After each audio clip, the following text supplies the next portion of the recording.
Dankie Annelie. Jo, jy versterk net my boodskap wat die Here my reeds gegee het. As jy saam met my wil blaai na Johannes 5 toe, jy ken die gedeelte al te goed, maar ek hoop vanmôre kan ek saam met Hanlie getuig en saam met jou ook getuig van sekere gevalle en oomblikke in jou lewe. Dis nou nie daai ene nie, dis naby. Dit is my bed is my bediening. Maar ons is naby. Voor ek begin wil ek net graag konteks gee oor hierdie spesifieke geval. Soos julle reeds kan sien daarson, is Jesus daarso by die man by die bad van Bethesda. Nou, net om 'n bietjie konteks te gee, hierdie is Johannes 5. In Johannes 1 sien ons daai mooi gedeelte, verskoon my Grieks, en arge enologos en kai prostontion. Dit beteken in die begin was die woord en die woord was God. Ons ken daai gedeelte.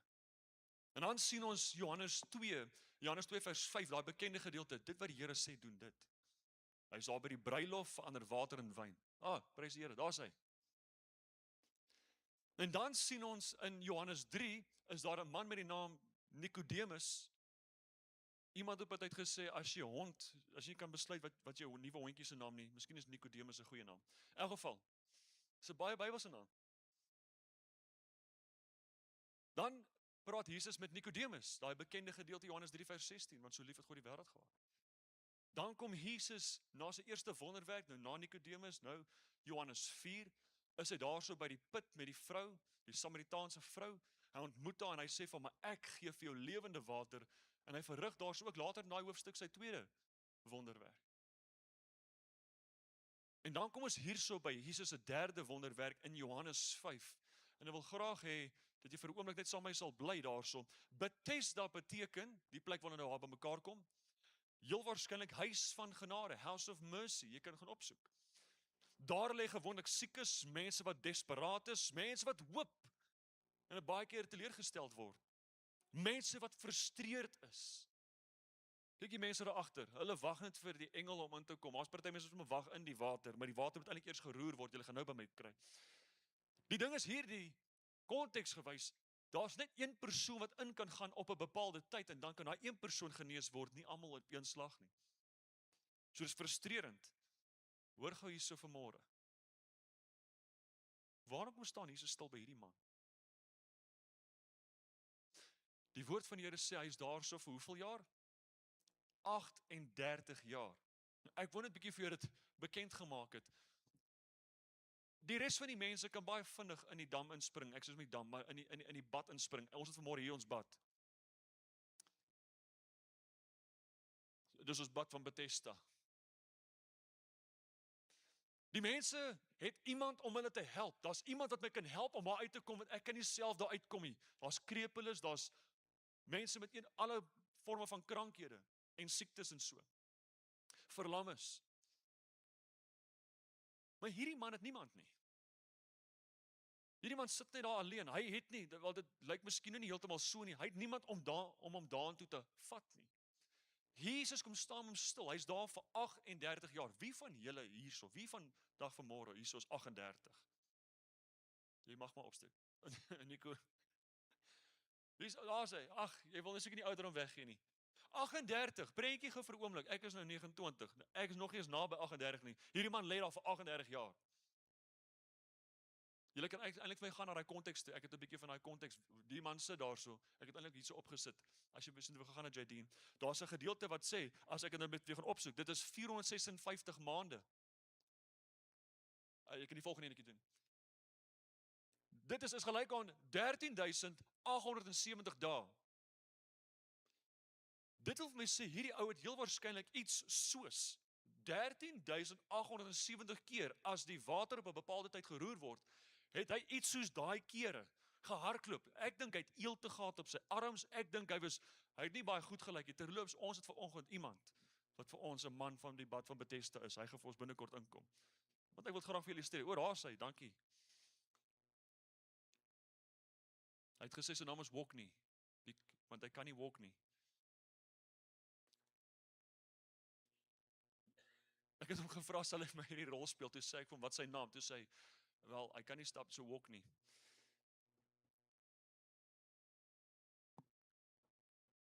Hierdie man was desperaat.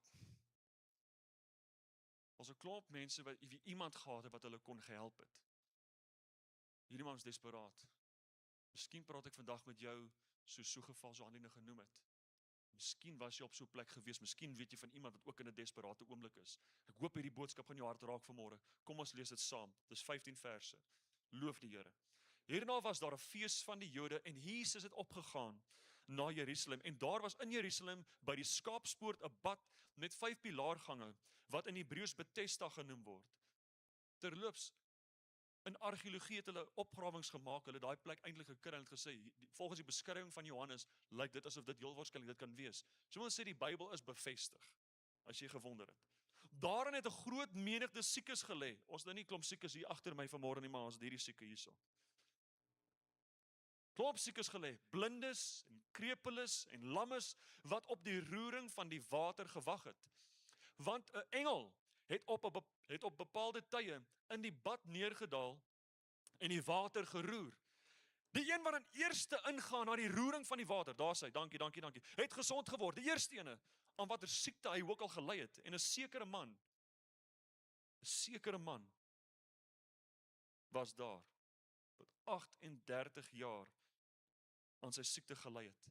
Wat vir 13.870 dae heel waarskynlik aan sy krankheid gelei het. Toe Jesus hom sien lê, Jesus verskyn op die toneel. Terwyl hy geweet het dat hy al 'n lang tyd siek was, sê Jesus vir hom, "Wil jy gesond word?" Maar die man antwoord, die sieke antwoord hom en sê, "Here, ek het niemand." Hy sê nie ja of nee nie. Hy gaan na sy verskoning toe. Hy sê, "Ek het niemand om my in die bad te sit as die water geroer word nie. En onderwyl ek kom, gaan 'n ander een voor my in. Hulle is almal altyd te vinnig vir my." Dit lyk my vir 13.870 keer kon ek dit nie regkry nie. Ek kan dit nie alleen doen nie. Ek probeer al vir 38 jaar. Ek is nog steeds nie 'n kampioen nie. Ek is nog steeds nie eerste in die bad nie. Jesus sê vir hom, "Staan op, neem jou bed en loop. Kom in aksie. Wees mobiel nou." En dadelik het die man gesond geword en sy bed opgeneem en geloop. En daardie dag was dit Sabbat. Hoor mooi wat sê die woorde. Die Jode sê toe vir hom, wat genees was. Die Jode sê toe vir hom, daar sê hy, "Dit is Sabbat." Die Jode sê, dit is die Sabbat. Dit is jou nie geoorloof om jou wat te dra nie, om jou bed te dra nie. Hy antwoord hulle, "Hy wat my gesond gemaak het my gesê, neem jou bed op en loop." Want ek weet as jy jou bed gaan neem en jy gaan loop, gaan jy heel waarskynlik nie stil bly nie. Toe vra hulle vir hom, "Wie is die man wat vir jou gesê het, neem jou bed op en loop?" Maar hy wat gesond geword het nie geweet wie dit was nie, want Jesus het hom verwyder omdat die skare baie op die plek was baie. Daarna het Jesus hom in die tempel gekry. So daarna kry Jesus nou vir die man in die tempel. En hy sê vir hom, "Kyk, jy het gesond geword.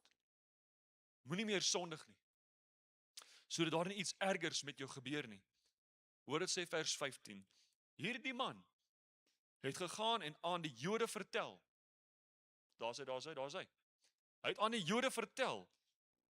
Dit is Jesus wat hom gesond gemaak het.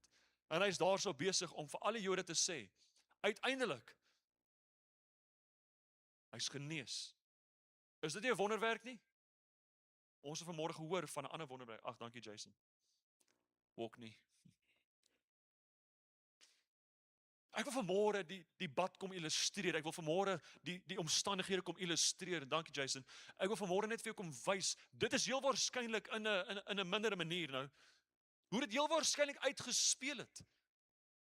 En dalk vandag lyk hierdie selfde toneel 'n bietjie anders in jou lewe of dalk iemand van wie jy weet. Daar's 'n tipe van ek plaas my vertroue en my hoop hierso. Ek het 'n smagting om die Here se aanraking te ontvang of net iets te ontvang. Ek het mense nodig in my lewe vir die deurbraak wat ek graag wil hê.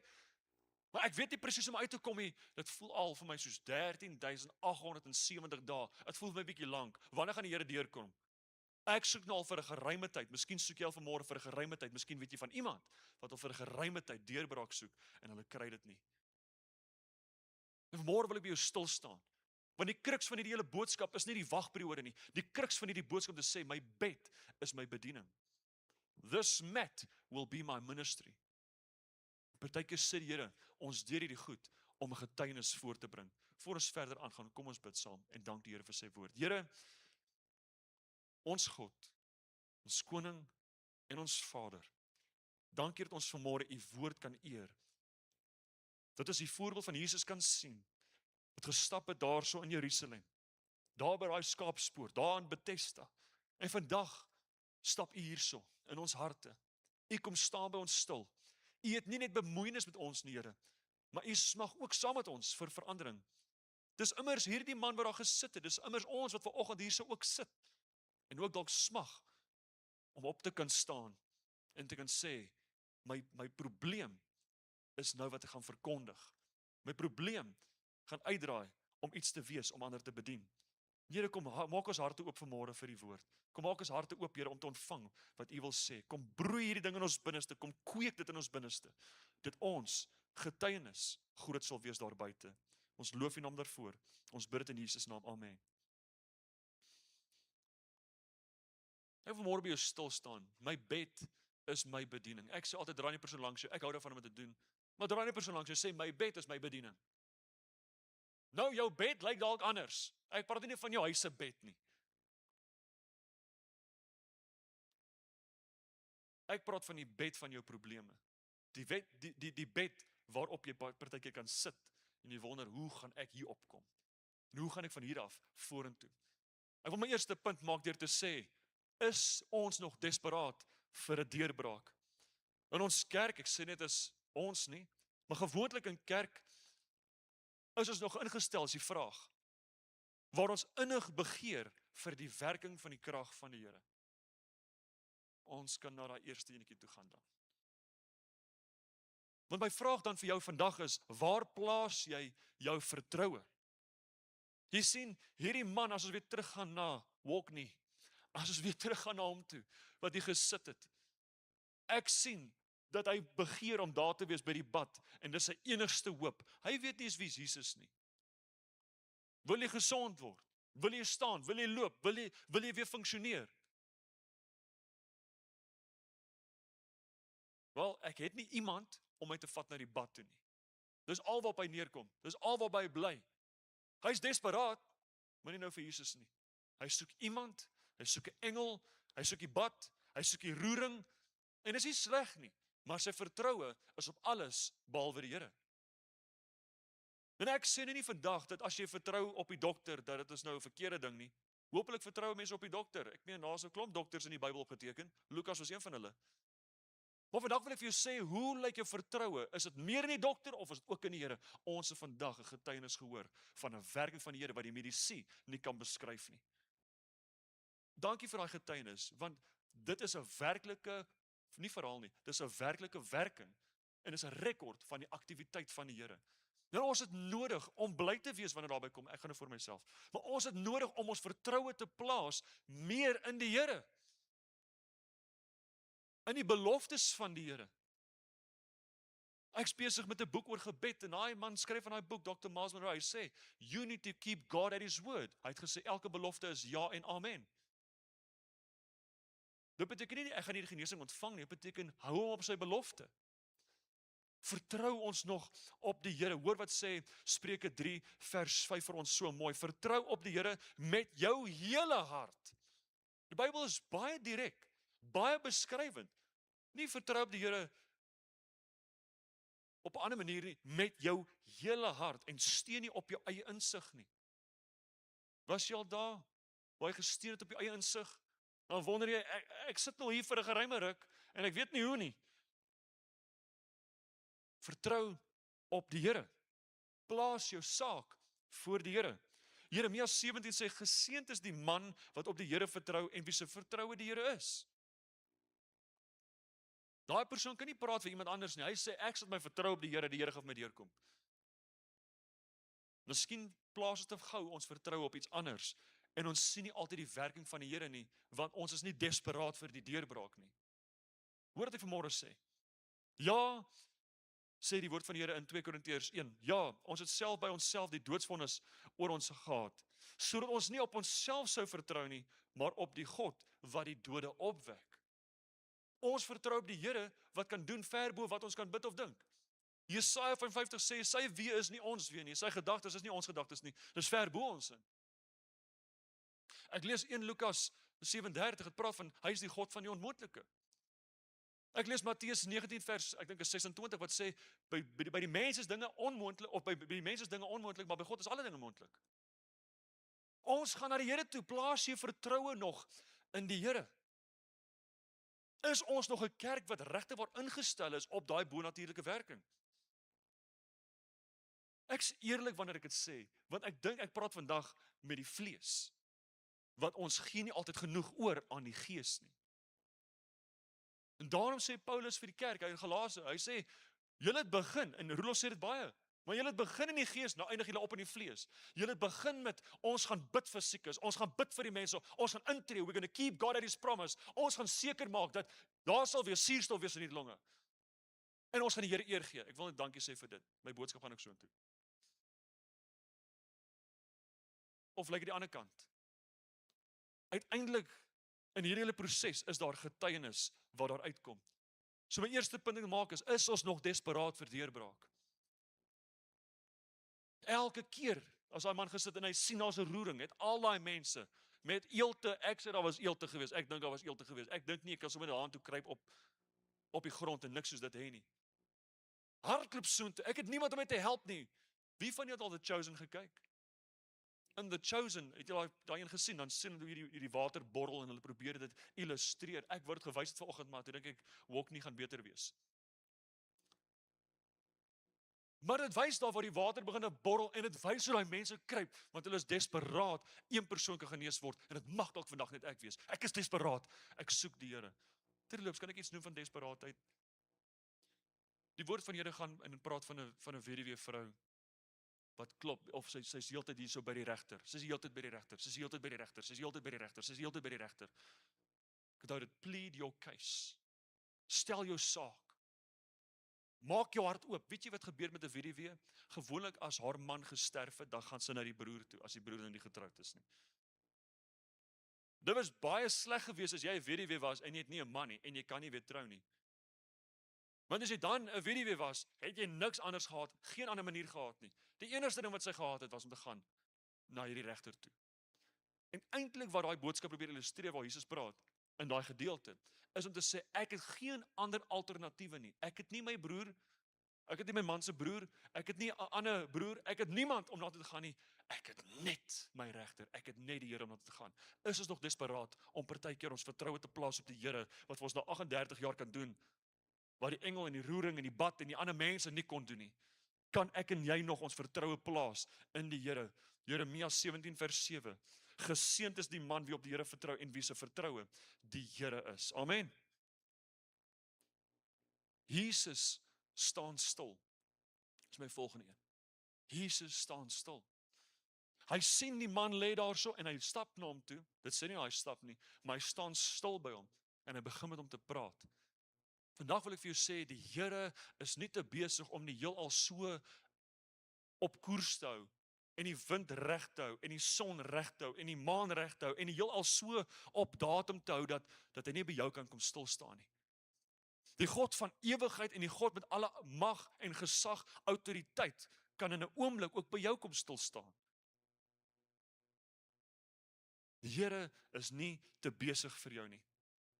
Hoor hierso, daar's 'n vrou wat vir 12 jaar aan bloedvloeiing gely het en die Here kom en hy raak haar aan. Sy was desperaat geweest. Sy hardloop na hom toe. Daar's 'n blinde Bartimeus. Hy gil uit. Hy sê, "Wees my barmhartig, Jesus." Hy roep uit. En Jesus staan by hom stil. Hy stop. En hy genees hom, hy raak hom aan. Ek sien Jairus se dogter.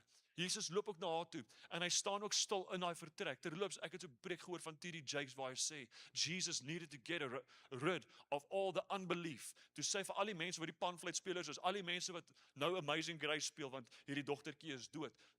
Haal hulle uit want ons het genesing hierso nodig. Hier's 'n werking hierso. En hy sê little by little the people outside begin to hear a tampering of the feet. Dat hierdie meisie is lewendig. Daar was nie lewe gewees nie. Maar die Here kom staan stil. Stel jou saak voor die Here. is ons desperaat, gaan ons nog na hom toe met ons saak. Hierdie bed kan my bediening wees, maar ek moet dit voor die Here se voete lê. Hy staan stil by ons. Jesus staan stil ook by Lazarus se graf. Dit lyk soos die dood, dit lyk te laat. Miskien kan van ons getuig, dit lyk te laat. Die Here moes al lankal deurgekom het. Maar die Here staan stil. Dit lyk te laat, maar die Here kom staan stil en daar's getuienis uit dit uit. Die Here kom vandag ook en hy kan by jou kom stil staan. Amen. Is daar iemand aan wie jy vandag net kan dink? Is daar iemand, miskien is jy vandag, maar is daar iemand aan wie jy kan dink en jy sê vir jouself, ek moet hierdie woorde met daai persoon gaan deel.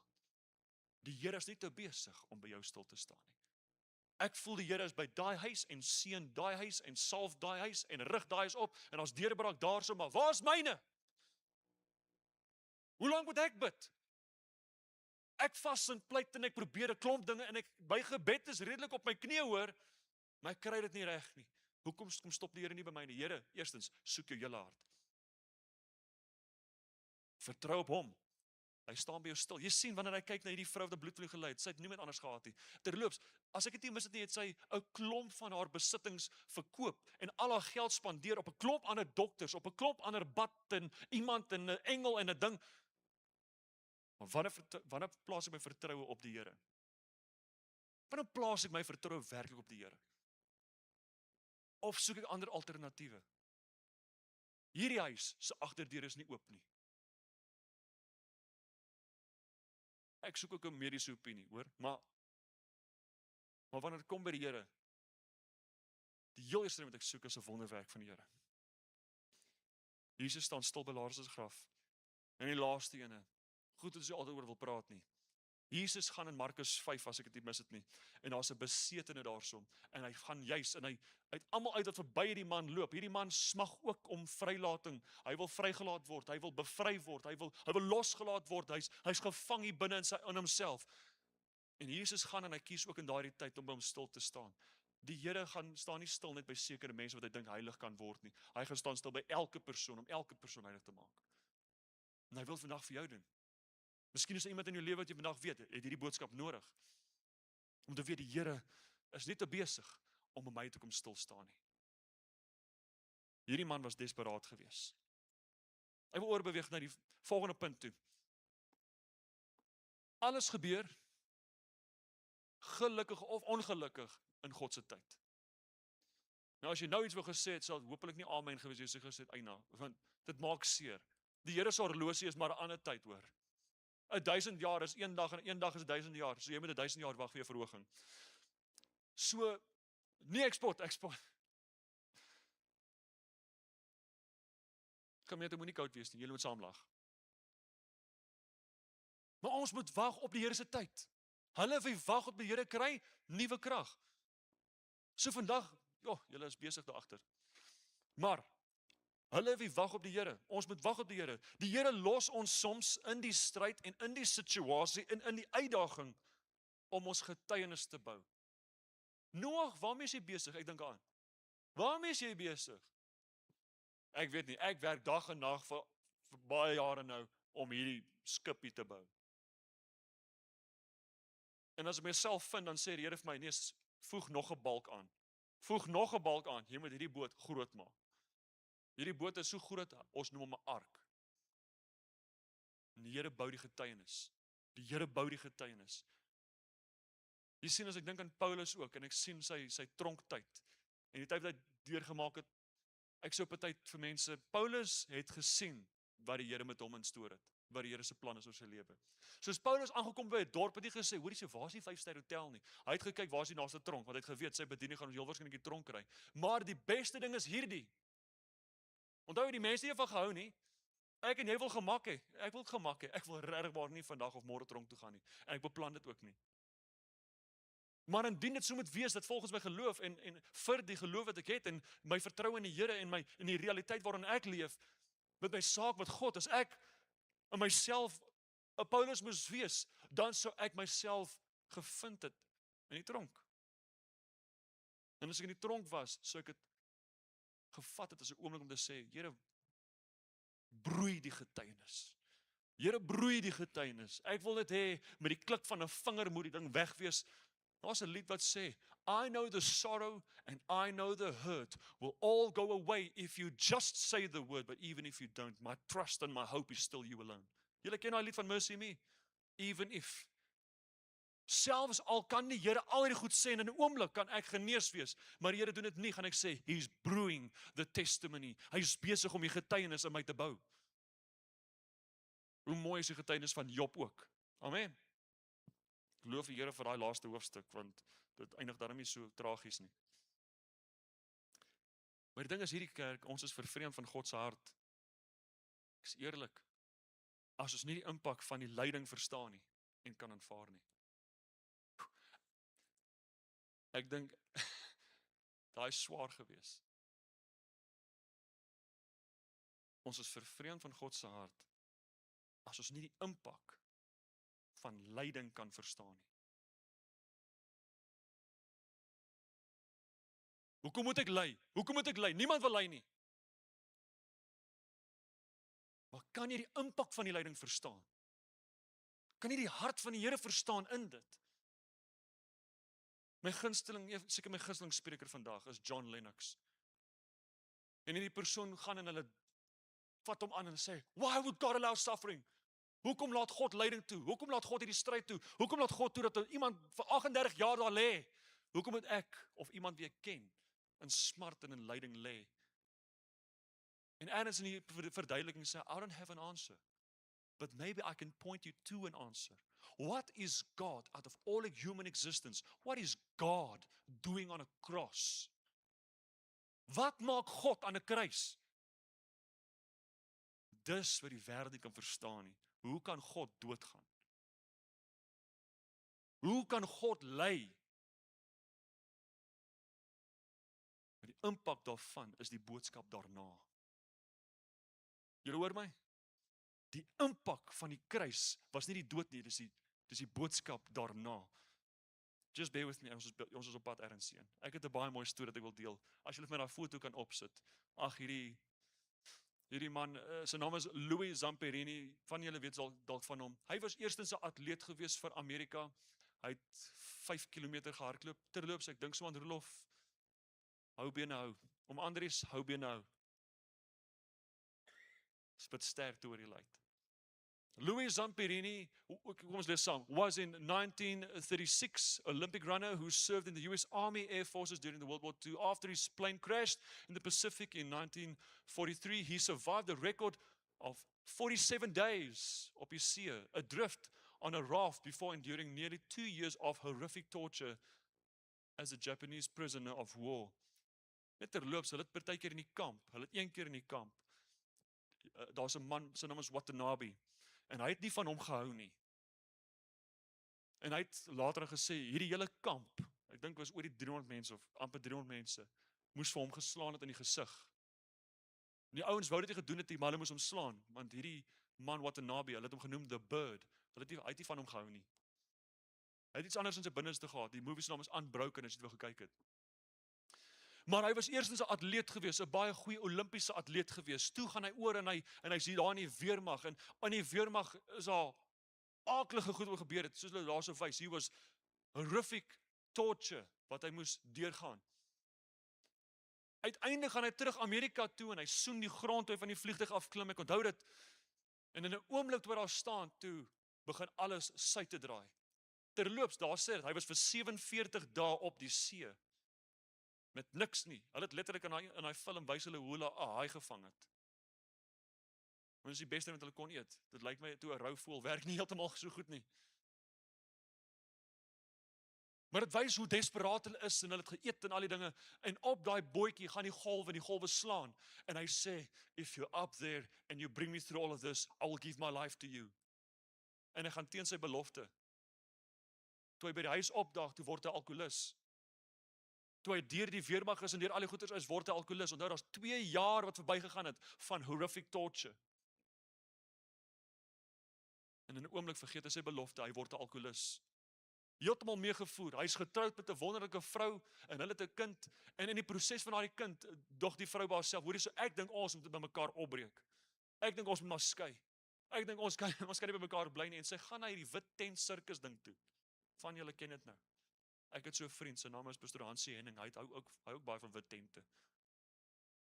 Maar sy gaan toe nou na hierdie wit tent toe, hierdie sirkus toe. En sy loop daar in en daar so preek 'n man. Sy naam is ook William, maar hulle noem hom Billy Graham.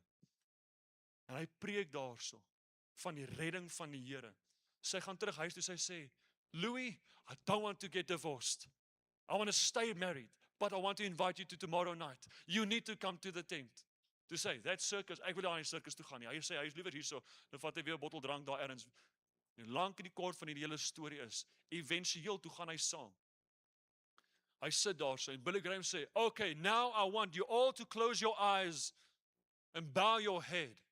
En toe hy dit sê, toe voel hy Louis, daar is hy. Toe voel hy hier so 'n ding aan my binneste, ek voel nie gemaklik hiermee nie, en hy storm daar uit by die tent. En hy stamp die mense buite en hy sien hierdie man, Watanabe, hy sien hom voor hom. Hierdie man wat my gemartel het, hierdie man wat hierdie goed oor my lewe gebring het, hierdie stryd oor my lewe gebring het, vir 2 jaar, dis nou nie 13.870 dae nie, maar vir 'n lang tyd het my gevoel, soos 2 jaar, en ons nie deurbraak nie. En nou sit hy nog steeds met die wonde, en ons nog steeds nie deurbraak nie. En hy maak nou staat op 'n bad, en op 'n ander ding, op enigiets anders, behalwe op die Here, maar hier het hy 'n oomblik saam met die Here, en hy kry dit nie. Hy loop weg. Hy sê vir sy vrou, nee, ek kan nie. Hierdie nagmerries en hierdie goed wat ek het, en die post-traumatic stress disorder, al hierdie goeters is te veel vir my om te hanteer, en in 'n oomblik sê sy vir hom, but Louis, come again tomorrow night. You did enjoy it. Hy het nie goedkeuring gegee daaroor nie, maar sy het hom saamgesleep. Loof die Here vir 'n vrou wat so is. As jy 'n sterk vrou het, amen. Sy trek jou by die oor. Sy trek hom saam. Hoe mooi is hierdie storie. Sy trek hom saam en sy sê, let's go again.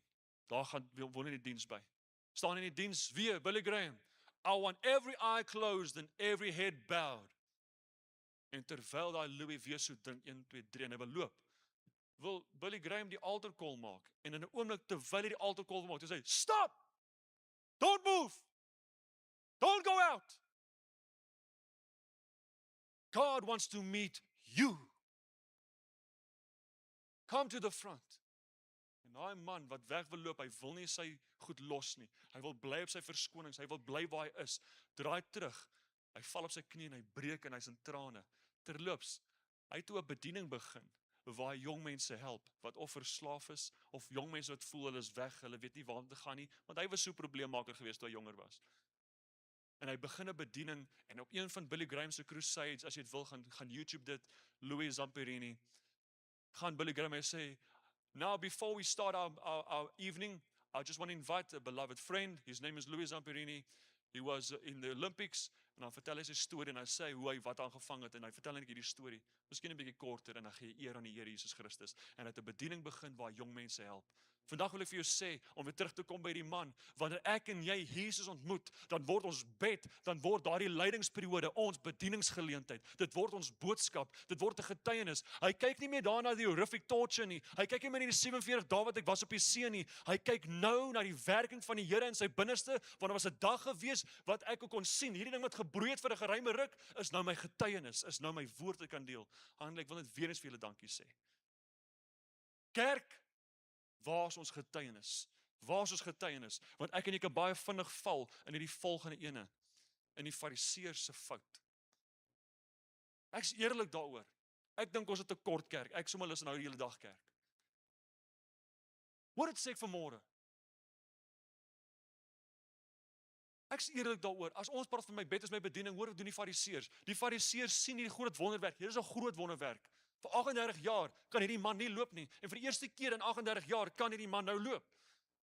En hulle sê, wie het vir jou gesê jy mag op die Sabbat loop? Dis godslasterlik na my mening. Hulle is blind. Waarom draai jy jou bed? They miss the miracle.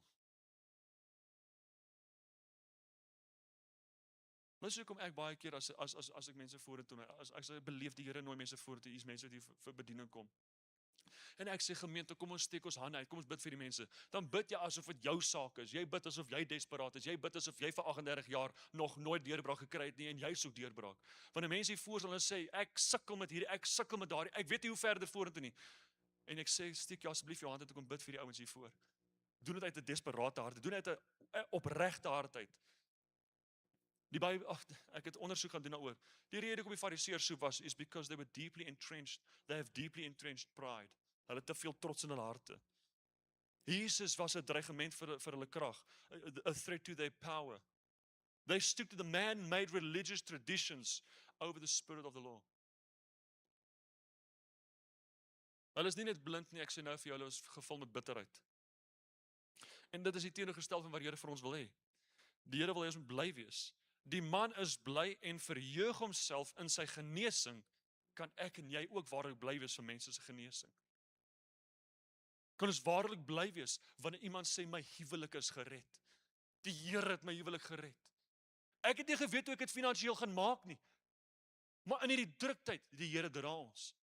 Ek het nie geweet dat die gewig wat my siel nog dra nie, maar die Here het ons gedra. Die Here het my gedra.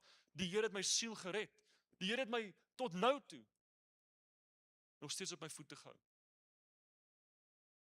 Kan ons bly wees vir mense soos dit? Hoor dit sê Handelinge 8. Handelinge 8 praat van, in die geval van Samaria, en dit praat van Philippus, wat dan bedien het. En daar was, Handelinge 8 vers 8, en daar was 'n groot blydskap in daardie stad, want daar was die werking van die Here gewees. Mense was bevry, daar was vrymaking en daar was losmaking gewees. In Lukas 15 sien ons die gedeelte, julle ken al te goed. Die Here los die 99 vir die een, en wat hy een teruggebring het, is hy bly daaroor, hy verheug homself. Die engele juig daaroor. Julle ken die gedeelte wat sê, as die vrou dan 'n muntstuk verloor het in haar huis, en sy die hele huis oorgesoek, rondgesoek, en sy kry daai een muntstuk, gaan sy nie in die bure toe en sê, hoorie, ek het dit gekry, wil jy nie bly wees saam met my nie? Kan ek en jy bly wees saam met mense? Ek was eendag by 'n kerk gewees, en terwyl hulle mense vorentoe, hulle sê, as jy nie 'n verhouding het met die Here Jesus Christus nie, wil jy nie hier voorkom staan nie. Ons gaan celebrate saam met jou. You've made a decision to follow Jesus Christ. En hy hele gemeente bars uit in 'n celebration. Hulle klap hande, van die mense fluit sommer. Ek dink mense moet fluit in 'n kerkie. Maar hulle fluit, hulle is opgewonde, hulle is bly, hulle juig. Ek beloof jou, as elke ou trompet gehad het, het hulle trompet geblaas. Maar hulle is bly, is jy werklik bly vir iemand se siel?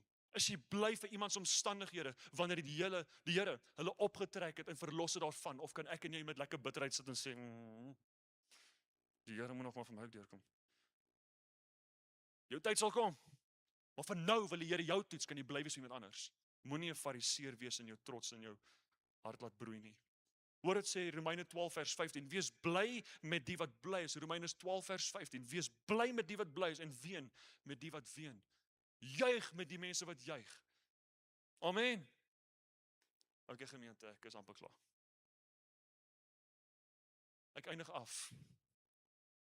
My bed is my bediening.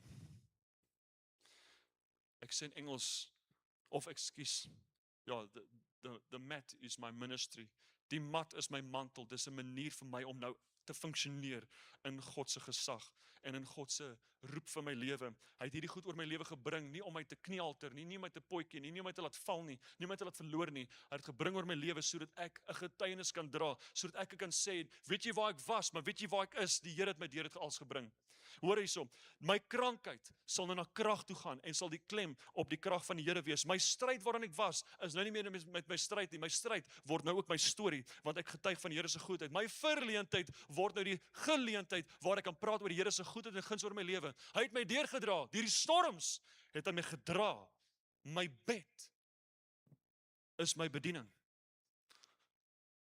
Nou oor waartoe ek gaan, as die Jode my sien, as die mense my sien, kyk daai man daarso, waar ook al ek gaan, maar jy nie vir 38 jaar gelê op daai mat nie, kan ek jou vertel, wie het langs my gestaan, kan ek jou vertel, van my stryd, die Here het my gedra. Vandag wil ek vir jou sê, die Here vrywaar ons nie van die stryd van die lewe nie, en van daai mat oomblikke nie. Dalk vind jy jouself so, dalk weet jy van iemand, maar vandag wil ek hê, jy moet nooit die mat vergeet nie. Jy moet nooit hierdie bed vergeet nie. My bed is my bediening. Dis my boodskap wat ek dra. Daai seer wat jy ervaar het. Jy kan nie nou terug gaan en sê, ja, maar dit het gebeur met my en ek is baie seer gemaak. Ek weet, daar's seker goed wat jou baie seer kan maak. Ek het ook al 'n bietjie seer gehad. En ons moet nie ons seer vergelyk nie. Maar my seer en die stryd en daai ding wat ek deur gegaan het, broei nou 'n ander storie in my lippe om te getuig van die Here se goedheid. Amen. Kan ek julle vertel van 'n ander bed terwyl ons oorbeweeg na die nagmaal toe? Daar was 'n ander bed gewees waarin hulle vir Jesus begrawe het. Die beste van alles is, daai bed kon hom nie hou nie. En daai bed wat ons die graf noem, was sy bediening gewees.